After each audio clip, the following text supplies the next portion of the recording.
I don't know what they're talking about. Playing with fire? I was just stating facts.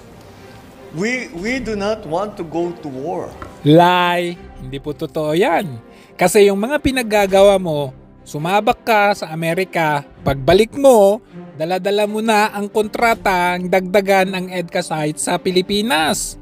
Diyan pa lang, you are instigating war. At hindi pa dyan nagtapos yung mga missiles ng Amerika. At ngayon lang, yung mga arms factory, yung pagawaan o paktorya ng mga bala. I think if there is a war over Taiwan, we will be in drone. Hihilain tayo sa aya't gusto natin. Kicking and screaming. We will be drawn and dragged into that mess. Mali na naman. Bakit? Kasi kung hindi ka nagdagdag ng EDCA sites at yung mga missiles noong Amerika, ay hindi tayo madadamay. Ang mangyayari na lamang ay i-repatriate natin ang ating mga kababayang nasa Taiwan. Hindi po tayo madadamay kung hindi mo ginawa o sunod-sunuran sa mga puti. Whatever you do, come on, wag na tayong hope. I love this saying, hope is not a plan. I hope it doesn't happen. I hope it doesn't.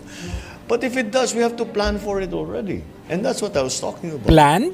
Sa bagyo nga, sa baha nga, wala kang kaplano-plano. Sinasabi mo na antayin na lamang humupa bago papasok. Yung mga maripatriate sana dapat sa giyera dyan sa may Israel at ng Iran ay matagal yung repatriation. Dito pa kaya? How do we get our people out? How do we protect kung magkagulo, gera na nga dito. Malapit na sa atin. Ano gagawin natin? Okay lang, normal lang yun. Pababayaan na lang natin. Kung sino pasok labas dito sa atin. Hindi naman pwede yun. So we'll have to do something. So inevitably, despite our fervent wish to avoid any confrontation with anybody anywhere, war over Taiwan will drag the Philippines kicking and screaming into the conflict. That is what I was trying to say. That's what I don't understand. And I think because of the narrative coming out about playing with fire and being provocative and all of that, kaya nagka-increase ng activity doon sa West Philippine Sea. But what special instructions I have? We don't have any special instructions. Sanay na tayo rito. You know, it is not a one thing na there's no silver bullet na pag pinaputok mo, solve lahat ang problema mo. What will happen here is we will continue to be present. We will continue to defend our territory. We will continue to exercise our sovereign rights. And despite any opposition from anyone, we will continue to do that, as we have done in the past 3 years. Now, we do not intensify our operations, we just respond. Hindi naman tayo aggressive eh. Ano lang tayo, dumidepensa lang tayo. So that's the situation there. Unfortunately, we are, I think, for propaganda purposes, misinterpreted. But the Philippines is not. We are constant in our defense of the territory, of the state, of the population of the Republic of the Philippines. Ganun lang ang trabaho namin. Ganun lang ang aming gagawin. Wala tayong interes na pasukin kahit sino, na puntahan na kahit sino, sugurin kahit sino. Wala tayong ka-interest dyan. Interest lang talaga natin dyan sa Taiwan ay ang ating mga kababayan. At sana kung meron tayong investments, wala eh. Ang naging interest natin dyan ay yung interest ng Amerika dahil himod puwet at sunod-sunuran ka. Sana nga eh, yung ginagastos natin for defense and security, hindi na kailangan. Kung saan natin magagamit yan. We can use it for agri, for housing. We can use it for job creation. We can use it. But we have to do this. Yun na nga po eh. Hindi lang naman ang problema ay yung sa West Philippine Sea.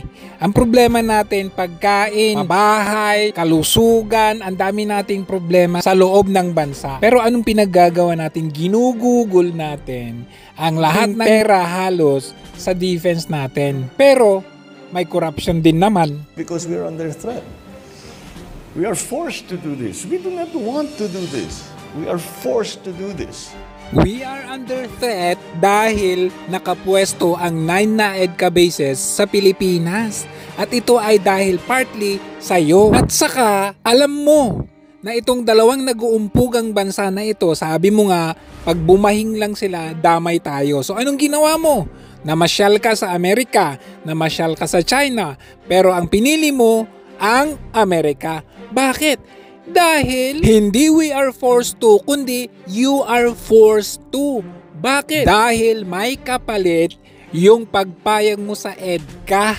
Aminin mo na, ano ba yung kapalit? We do not want any kind of confrontation with anyone. We want to build a better, stronger, freer, safer Philippines. That's what we are working for. Yan po ang ginagawa ng ASEAN members at mga neighboring countries natin. Sila po ay nakikibahagi sa Amerika at China. Ibig sabihin po, neutral po sila. Ikaw lang ang bukod tanging black sheep sa Asia. Wanted any of our vessels to back out. Thank you, sir. Never. But we have to always, when we do not back out because natakot tayo, umatras tayo. Alam mo, I don't know about other places, pero dito sa gobyernong ito, hindi tayo umaatras sa laban.